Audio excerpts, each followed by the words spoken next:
She spoke softly to hide her pain, until the Duke heard her trembling voice and vowed to protect her. London, early November 1892. The afternoon light fell in narrow golden bars across the library floor, each one a fading promise of warmth before the darkness of winter reclaimed the hours.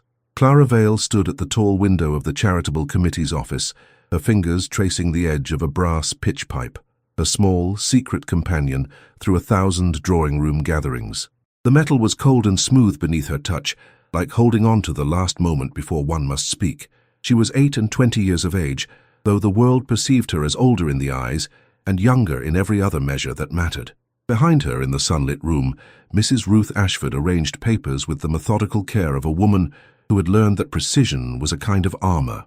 The refuge she oversaw, a home for women in difficulty, required endless documentation, endless proof of virtue, endless justification for existing at all.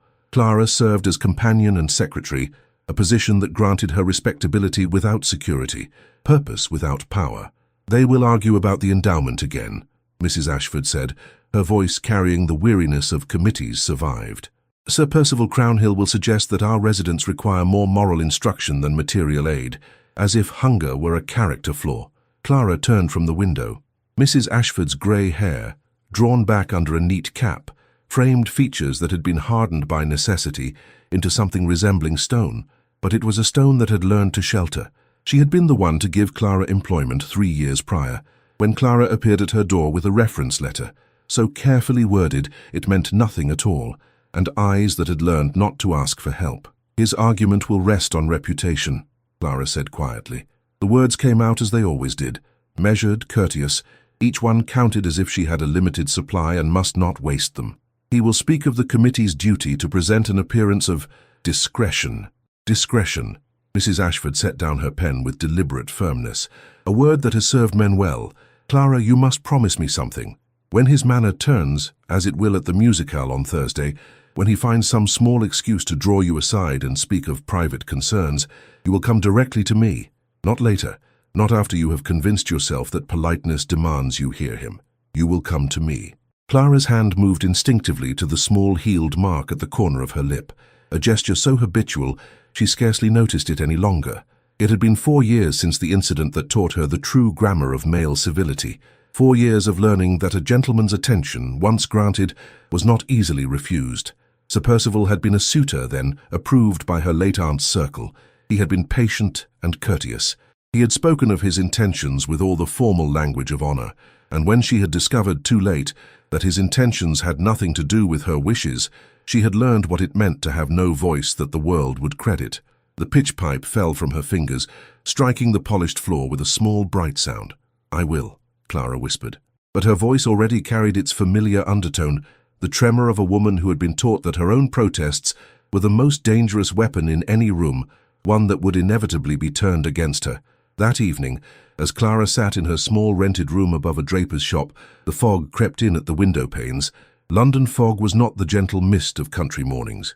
It was a thing alive, pressing against the glass with damp persistence, making the street lamps below appear as though they burned underwater. She lit her own small lamp and took out the correspondence that had arrived that morning. It was from the Duke of Harrowmere. The letter was brief, nearly austere in its economy of language. His Grace would be attending the charitable musicale on Thursday evening. The committee's work deserved the patronage of his presence. He hoped the event would reflect the gravity of the refuge's mission. The letter was signed with the initials only. Clara read it 3 times. Duke Edmund Harrowmere was a name that carried weight in circles like Mrs. Ashford's. He was known to be a man of reform-minded principles, one who spoke rarely, but whose word carried the force of law within his own sphere. He was recently free of certain domestic entanglements, a marriage that had ended some 5 years prior in that vague catastrophe that polite society never discussed directly, only in weighted silences. More recently, he had withdrawn entirely from the season, preferring the governance of his northern estates to the theatre of London drawing rooms. Why he had chosen to attend a charitable event for women in distress, no one could quite say. Clara set the letter aside and returned to her needlework, a simple hem on a chemise that would be donated to the refuge, work that required enough focus to keep the mind occupied, but not so much that it prevented thought. This was the balance she had learned to strike. Present enough to avoid scrutiny, withdrawn enough to remain invisible. It was the same strategy she applied to speech. The next morning, walking to the committee office through streets where fog still clung to the corners, Clara passed a group of well-dressed women leaving a tea house. One of them, a cousin of Sir Percival's if her bearing was any indication, turned her head and smiled. It was the kind of smile that was not quite a smile, more the skeletal expression of a mouth that had learned its function for social purposes. "Miss Vale," the woman said, her voice carrying with false warmth. "How industrious you are. Such dedication to your charitable work. Sir Percival speaks so warmly of your contributions." The pitch pipe, which Clara had taken to carrying in her small bag, seemed to grow heavier. "You are kind to say so, Mrs. Hartley," Clara replied, keeping her voice level as water. "I am only grateful to be of service. Of course, though I confess the refuge does attract such particular cases. Women whose circumstances are often, how shall I say, somewhat obscure in their origins. One wonders about the wisdom of exposing such individuals to the genteel society of patronage committees. Might they not form attachments, expectations?" Clara felt the familiar sensation then, the one that occurred whenever someone of social standing looked at her with something less than acknowledgement and more than curiosity. It was the sensation of being unmade, particle by particle, until nothing remained but what others decided should exist. "I believe," Clara said, and now her voice did tremble, just barely, just enough that only a very attentive listener would hear the cost of the words, "that all women deserve the opportunity to be known for their virtue, not their circumstance." Mrs. Hartley's smile did not waver. "How very noble. Do convey my regards to the Duke when you see him. It must be such an honor to receive his patronage, though one trusts he will not misplace his sympathies." The woman turned to her companions with a laugh like breaking glass.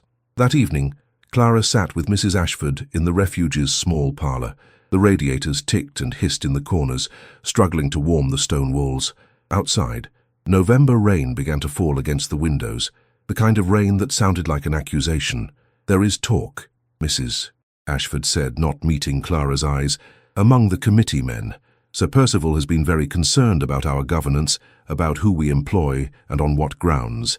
He has been spreading suggestions that our staff may not be entirely appropriate representatives of the refugees' mission."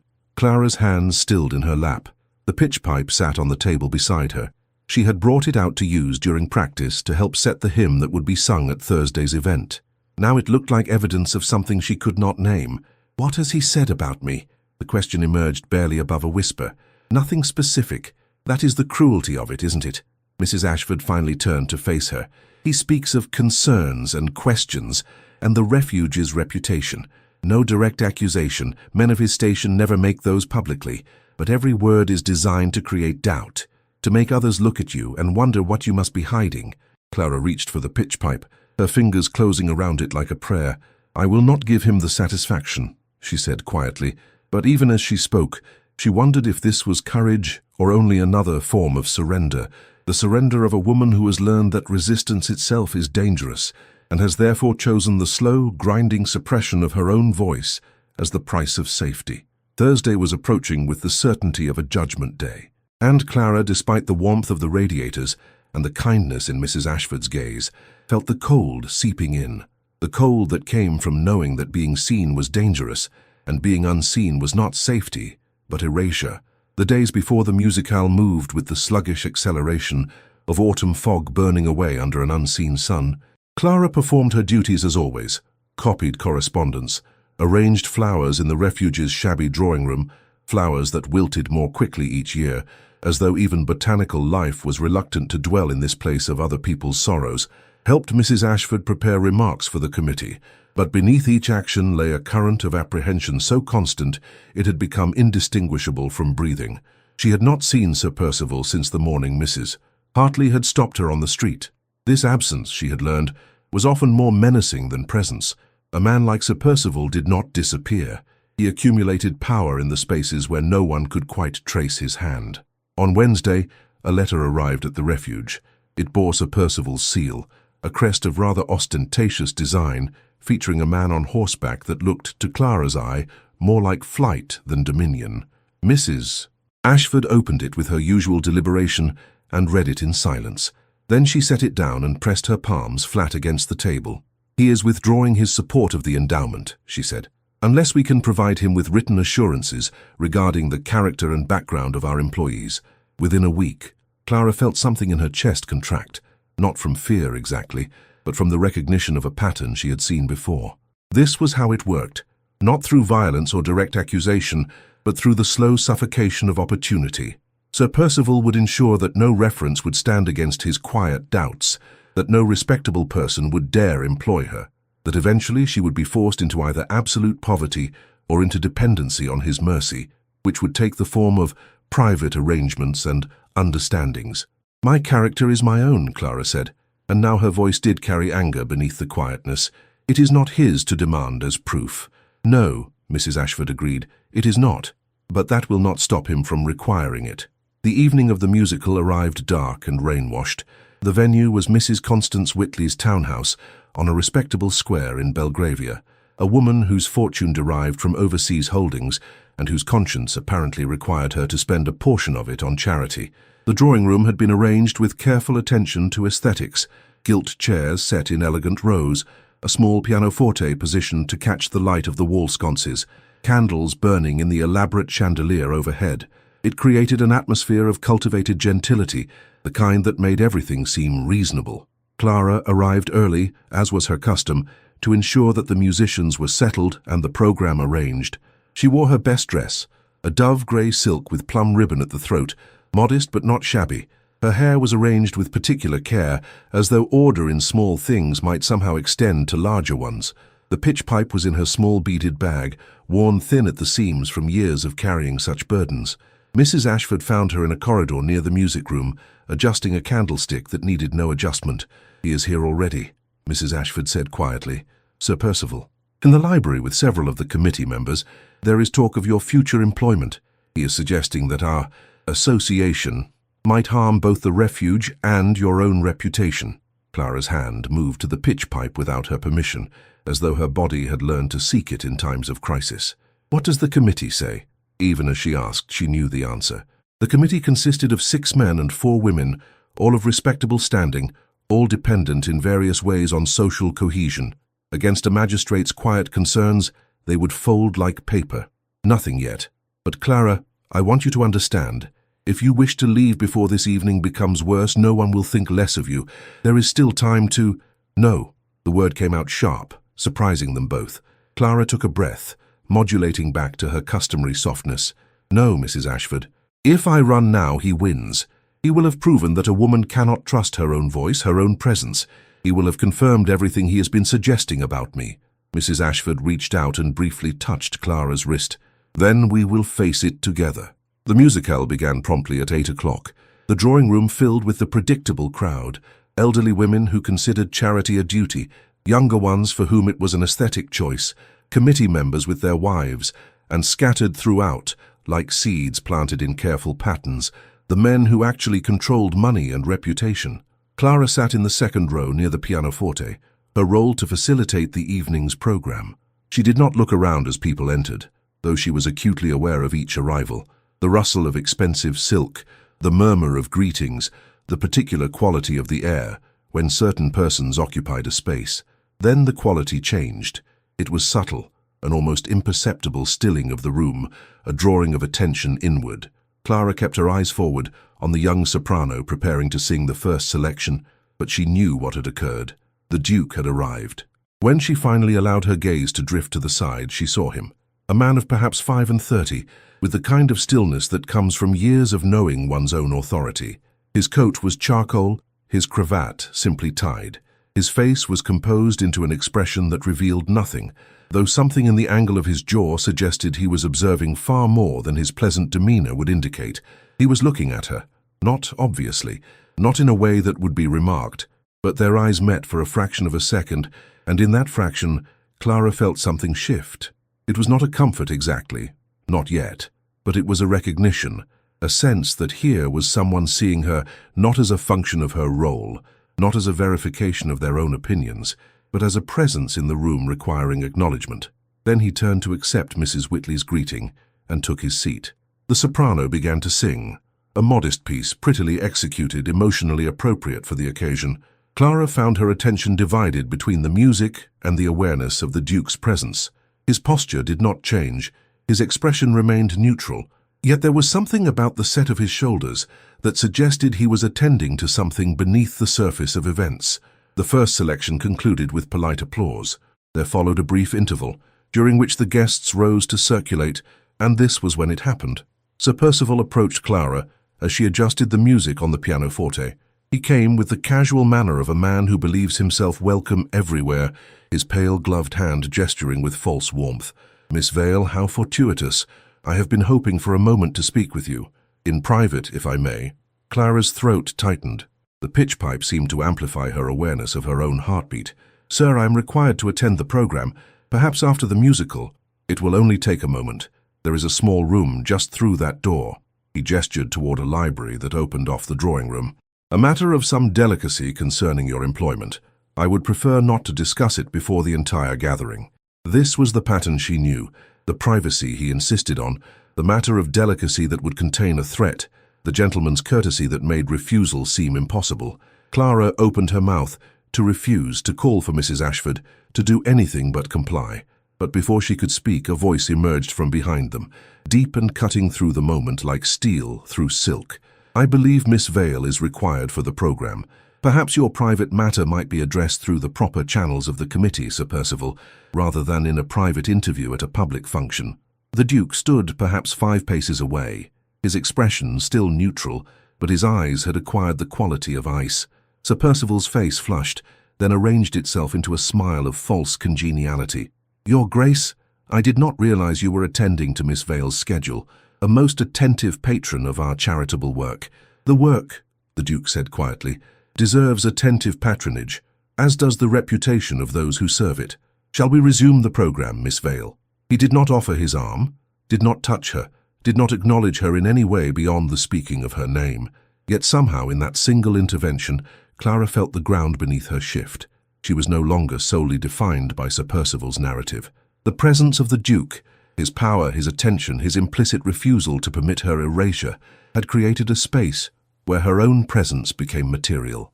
"Yes, Your Grace," she said, and this time her voice held no tremor at all. The remainder of the musical proceeded without further incident, though Clara was aware throughout that Sir Percival's earlier confidence had cracked.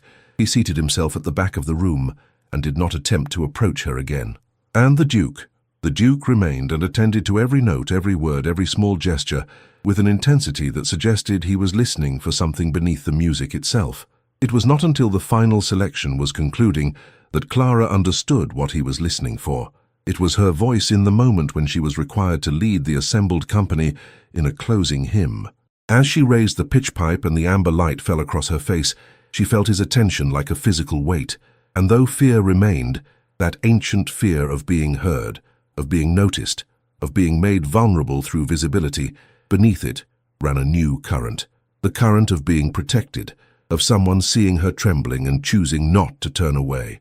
The week following the musicale carried a quality of suspension, as though time itself had paused to hold its breath. Sir Percival made no further direct approaches to Clara, though his absence felt more calculated than retreat. Mrs. Ashford reported that the committee had received his formal withdrawal of support, accompanied by a letter so carefully worded that it contained not a single accusation, merely a series of concerns and questions that nevertheless left an impression of moral damage in its wake. Yet something had altered in the topology of the refugees' universe. The Duke had not withdrawn his patronage. If anything, it had deepened. He had visited once in the days following the musicale, speaking with Mrs. Ashford about the refugees' governance and needs. Twice, Clara had observed him in the parlour with various residents, listening to their stories with the kind of attention that seemed to honour rather than diminish them.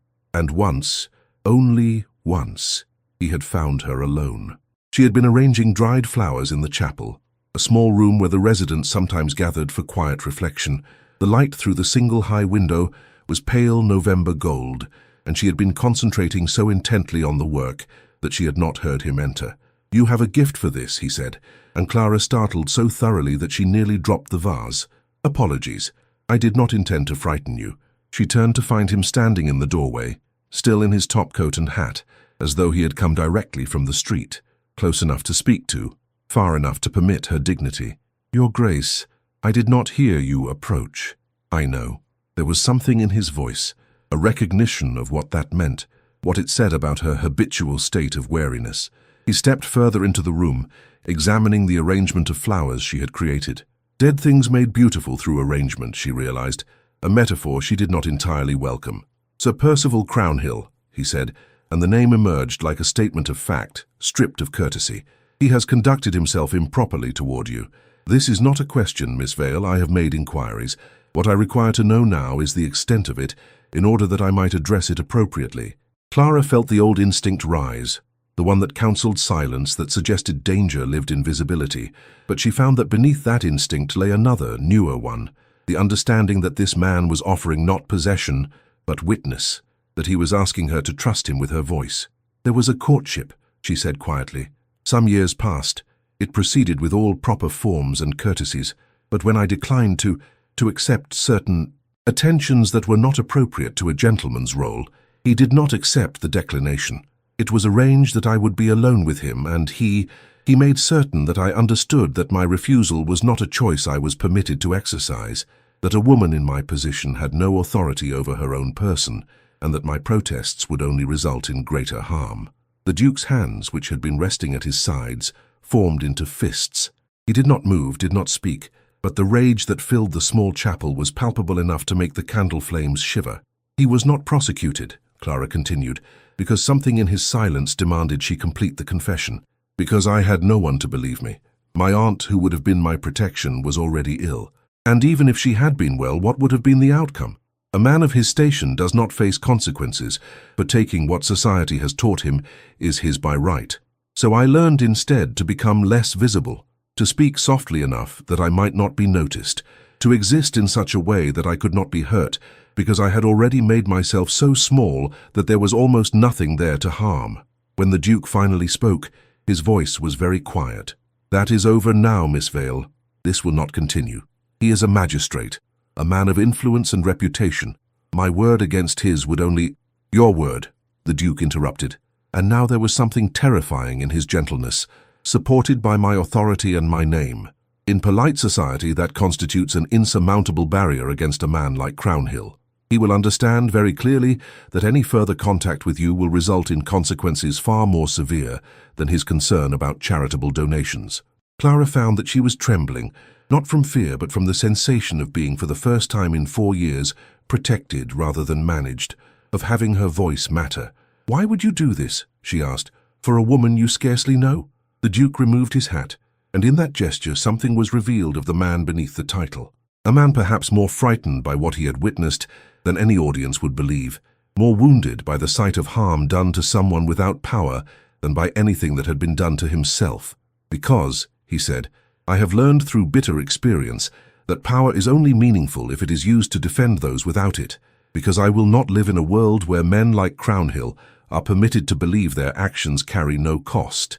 And because, Miss Vale, when I heard your voice trembling as you led the hymn that evening, I recognized in it something I could not ignore.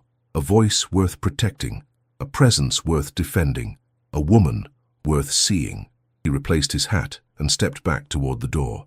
"The Duke of Harrowmere," he said, and there was a formal quality to the words, as though he was presenting himself anew, "offers his friendship to Miss Clara Vale, and his explicit patronage of her position and reputation.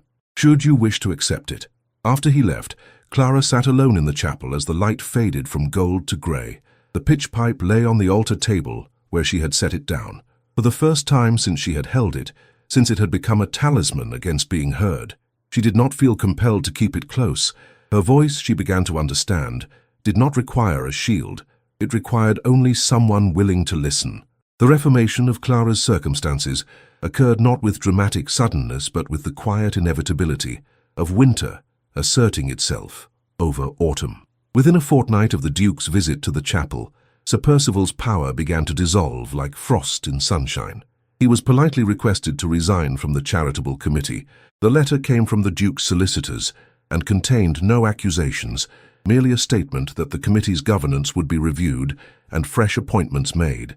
Sir Percival's presence, the letter suggested with impeccable courtesy, would no longer be required. More significantly, inquiries began to circulate in certain quarters, the kind conducted so discreetly that they left no trace, yet so effectively that within days 3 young women had come forward to report their own encounters with the magistrate. Not one of them would have risked speaking had they not received implicit assurance of protection. The Duke provided that assurance through nothing more than his presence in the matter, his clear communication that women bearing witness would be believed. The scandal, when it became public, was managed with surgical precision. Sir Percival was encouraged to take leave of London for reasons of health. His name was quietly withdrawn from various committees. His circle of influence contracted as those dependent on respectability found it prudent to distance themselves from him. He had not been destroyed. That would have been too crude. But he had been rendered irrelevant, a man whose power now existed only in diminishing circles of those too compromised to publicly defend him. For Clara, the result was something she had not believed possible: restoration of her own autonomy without cost. The refuge thrived with the Duke's explicit endorsement. New funds arrived, new allies emerged. Mrs. Ashford, having been vindicated in her governance, expanded her work with a kind of fierce joy, and Clara found herself with a position now truly her own, with the kind of security that permitted her to exist in the world without constant fear of erasure. It was a cold grey afternoon in December when the Duke appeared at the refuge again. The residents were in the sewing room, working on quilts for winter distribution. Mrs. Ashford was in her office. Clara was alone in the small library, attempting to organize the refuge's growing collection of books, a project that had been neglected for years and now required systematic attention. "I hope I do not intrude," he said from the doorway. Clara turned from the shelf she had been arranging. She did not startle this time. Some part of her had begun to recognize his presence the moment he entered the building, the way a tuning fork recognizes the note it was made to sound. "Your Grace." "I was not aware you were expected." "I was not expected," he confirmed. He stepped further into the room and closed the door behind him, a gesture that would have terrified her 4 months prior. Now it meant only privacy. "I came hoping to find you alone. There is a matter of some delicacy I wish to discuss." The pitch pipe lay on a low table where Clara had set it weeks ago, no longer needing to carry it constantly. She had forgotten it was there, until the Duke's eyes drifted toward it, lingering on the small brass instrument with something like sadness. "That belonged to you?" he asked. "Yes, it was. A comfort, in times when speaking seemed dangerous." "And now?" Clara met his gaze directly. "Now I find my voice does not require a shield. It simply requires someone willing to listen." A flicker of something passed across his face. Approval, perhaps, or recognition. "Then you have become braver than I," he said, "for I have recently discovered that I am not willing to do what I have kept myself from doing for the past 2 months. I have maintained a distance that has become increasingly difficult to justify." He walked slowly through the library, not approaching her directly but creating a small perimeter in the space between them. "My reputation," he continued, "is not dissimilar to yours when we first encountered. I too have learned to exist behind careful walls. I too have learned that protection, once offered, can be mistaken for possession. My marriage ended poorly, Miss Vale, ended in a manner that taught me the danger of proximity, of allowing someone else into my interior world. I withdrew, and I remained withdrawn, believing that solitude was superior to the risk of harm." He paused before the window, looking out at the London street below. "But then I heard a woman's voice trembling with fear and courage in equal measure, and I understood that solitude is not protection. It is merely a kind of death one suffers while still alive." Clara's hands had begun to tremble, but it was no longer the tremor of fear. It was the tremor of something being made possible that she had believed was forbidden. "What are you saying, Your Grace?" "I am saying," he turned to face her fully now, "that I wish to know if you might consider allowing my protection to deepen into something more intimate, that I am asking, with all the formality and respect due to a woman who has been harmed by men who did not offer such courtesy, whether you might permit me to court you, to make public that which I have privately come to feel, and to do so in such a manner that you retain all agency, all choice, all authority over your own answer." Clara found she could not look away. The truth of his words was written in his stillness, in the restraint he maintained, even as he was revealing something fundamental about himself. Here was a man who understood that love was not possession, that protection was not ownership, that honor lived in giving someone the choice to refuse you. "Yes," she said, and then, because that single word seemed insufficient, "Yes, Edmund, yes, I wish it. I wish you to court me. I wish to know what it means to be chosen, to be protected not because I am powerless, but because I am worthy of protection." I wish. She could not continue, could not name all the things she wished because they seemed to expand beyond the boundaries of what words could hold. Instead, she extended her hand toward him. He did not seize it, did not move quickly or possessively.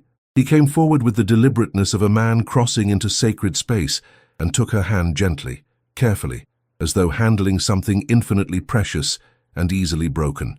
He brought it to his lips, not in dramatic gesture but in simple homage, and in that touch, Clara felt the culmination of a journey that had begun in silence and was concluding in the barest beginning of a voice finding its own authority. "We will take this slowly," he said. "We will give you time to understand that you are safe, that you may always refuse me, and I will honor that refusal with the dignity you deserve." "I know," Clara said, and she did know it, with the certainty of a woman who has learned to read the truth in how a man holds his power. "And when you are ready, when you have had sufficient time, sufficient proof, sufficient reason to trust, I would like to make you my wife, not to possess you, but to be possessed by you, to stand beside you and allow the world to see exactly where I believe honor and love reside." In the grey December light of the library, with Mrs. Ashford's footsteps audible in the corridor beyond, and the sound of the refuge's residents continuing their quiet work, Clara Vale, who had learned to make herself small, to speak softly, to disappear rather than be seen, found her voice and filled the space between them with words that contained the whole of her emerging courage. "Then yes, Edmund. Yes to everything. Yes to the world. Yes to being known."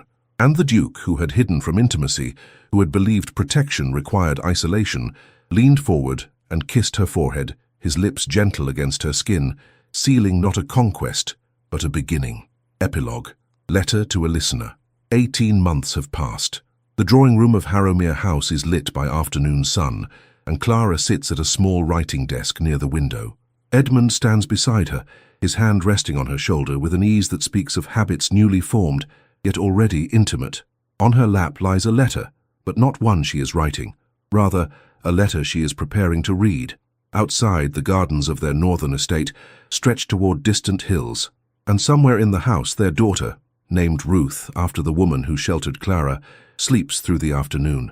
Dear listener, if you have journeyed with Clara to this quiet room, to this moment where a woman who once whispered her way through the world now speaks with her full voice, perhaps I might speak directly to you. I suspect there are many of you who know something of Clara's particular silence, many who have learned, through violence or coercion, or the simple cruelty of a world that teaches women to doubt themselves, that invisibility is a survival strategy. Many who have made themselves small, not by choice but by necessity.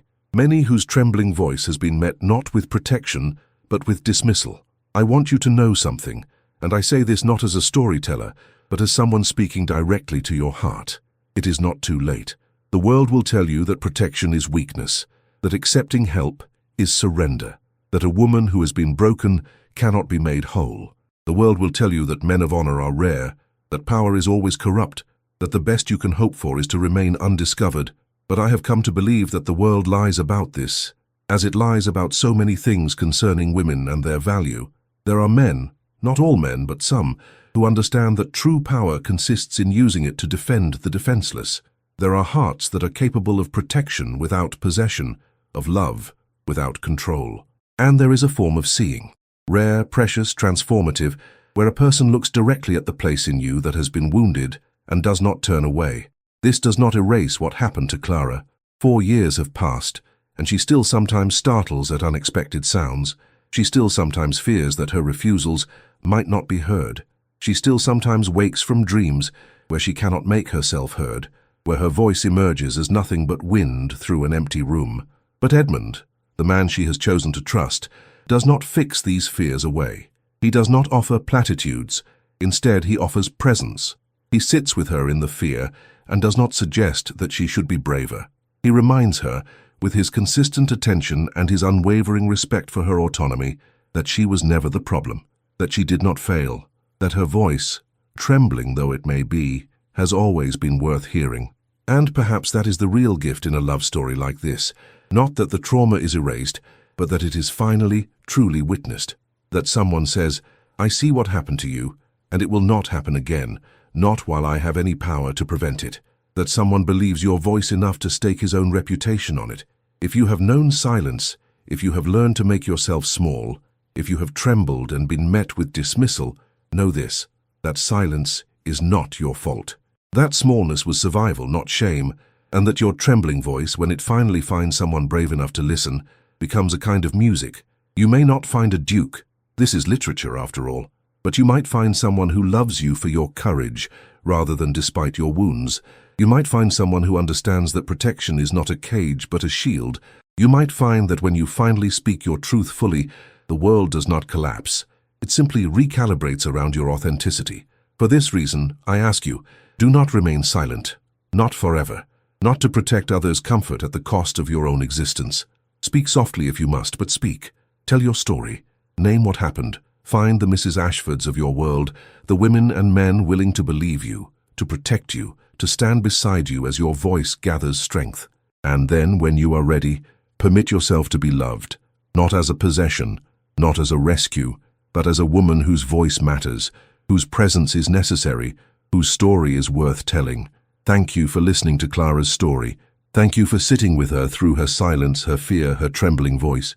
Thank you for the time and heart you have devoted to understanding that protection and love can coexist, that a man's strength can be revealed not in his power to dominate, but in his wisdom to shield. If Clara's journey has touched something in your own story, I would be deeply honored if you would share it with others. Tell this story to a woman who is learning to trust her own voice. Tell it to someone who fears that their wounds make them unlovable. Tell it to anyone who needs to be reminded that whispers too can become songs. And please subscribe to our channel. There are more stories like this, stories of invisible women finding visible recognition, of whispered courage becoming public witness, of love that arrives not as thunder, but as the steady recognition of being truly seen. In the heart of every woman who has spoken softly to survive, there lives a voice waiting to speak boldly to thrive. Thank you. From the Victorian Love Stories channel, with gratitude for your presence. Throughout Clara's journey, we have witnessed a truth that society often works to obscure, that the smallest voice, when heard by someone with the courage to listen, can shake the foundations of injustice. The world we inhabit still teaches women a dangerous lesson, that safety lives in invisibility, that dignity must sometimes be purchased through silence, that a woman's refusal is negotiable. Clara learned these lessons well, and they nearly cost her everything, not her life but something almost as precious, her sense of self, her trust in her own perceptions, her belief that her voice might matter. But here is what the story reveals about protection, honor, and the true nature of masculine strength. These qualities are not found in the man who takes what he wishes and calls it charm. They are found in the man who sees a woman trembling and recognizes it not as weakness, but as evidence of a profound courage, the courage to continue existing, to continue hoping, despite having been harmed. Edmund's transformation is not from cruelty to kindness, but from isolation to connection. He learns that power without compassion is merely force, that protecting oneself from intimacy is not strength, but a different kind of wound, that a woman's voice, even when it trembles, is worth more than all the silence he might purchase with his status. The real moral here speaks to all of us, regardless of gender. Honor does not consist in taking, but in giving. Protection is not possession. And love, true love, trusts someone else's truth enough to stake one's own reputation on it. For those of you who, like Clara, have learned to make yourselves small, know that this is not your calling. You were made to speak, to be seen, to take up space in this world. Your voice matters, your story matters, and there are those among us, imperfect but genuine, who recognize this and will stand beside you while you remember. For those of you who have been given power, whether through circumstance, education, wealth, or authority, consider how you use it. Do you use it to amplify your own echo, or to amplify the voices that the world has trained to whisper? Do you use it to dominate or to defend? The choice shapes not only others' lives, but your own capacity for meaning. I invite you now to do something beautiful. Tell someone about this story, not to convince them of anything, but simply to acknowledge that you see them, to tell a woman who is trembling that trembling is not weakness, to tell a man who has learned to hide that isolation is not protection, to remind us all that being fully seen and fully protected in that seeing is not a luxury but a fundamental human need. Comment below.